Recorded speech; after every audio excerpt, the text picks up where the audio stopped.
அனைவருக்கும் நிச்சயம் இந்த வாசிப்பாரும் 1889 உங்கள் நான் இந்த வாசிப்பாருத்து நானும் எனது வாசிப்பரும்பு ஆர்வமும் பற்றி வாசிக்க போகின்றேன். நான் இங்கே விடைகளை எல்லாம் எழுதியிருக்கிறேன். இத்தனை கேள்விகளை எல்லாம் நான் இங்கிருந்து வாசிக்கிறேன். நான் வாசிப்பரும்பு செய்வதன் நோக்கம் என்ன?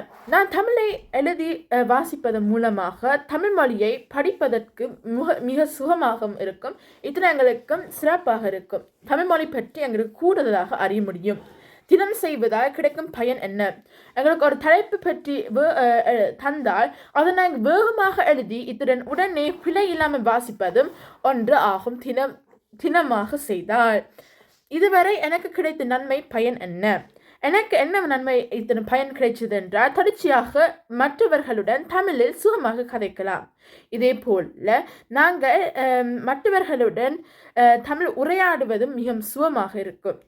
நான் தமிழ் பாடசாலையிலும் எங்களுக்கும் சுகமாக இருக்கும். தமிழ் மொழி கதைப்பதும் மிக வேகமாக கதைக்கிற வாய்ப்பு இருக்கும். இன்று உள்ள என் மனநிலை இதனை தொடர்ச்சியாக உண்மையான என் விருப்பம் என்ன? எனக்கு வாரத்தில் ஒரு 2 தரம் செய்வதே எனக்கு விருப்பம் இருக்கிறது. ஏனென்றால் நான் 1000 தாண்டி விட்டேன். இதே போல பாடசாலையை படிப்பு முக்கியமாகவும் கூட ஆகும்னால நான் 2 நாட்கள் தொடர்ச்சியாக செய்வேன். இத்தனை தினமாக்கம் எனக்கு செய்வது விருப்பம் குறையும் நாள் நான் 2 தரம் ஒரு நாள் வாரத்தில் செய்தால் எனக்கு மிக மகிழ்ச்சியாக இருக்கும். வேறு ஐடியாஸ் என்ன? நாங்கள் 1000க்கு மேல் தொட்டவர்கள் வாசிப்பரும்பு தொடரலாம்.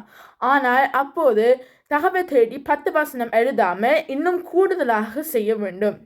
அல்லது அதனை விட்டு ஒரு வேறு ஆக்கத்தை ஆரம்பிக்கணும். அது இசையாக இருக்கலாம், ஓவியமாக இருக்கலாம், நாடகமாக இருக்கலாம், தகவல் செய்தி அல்லது பாடங்கள் பற்றி இருக்கலாம். இதான் வாசிப்பாரம். நன்றி, வணக்கம்.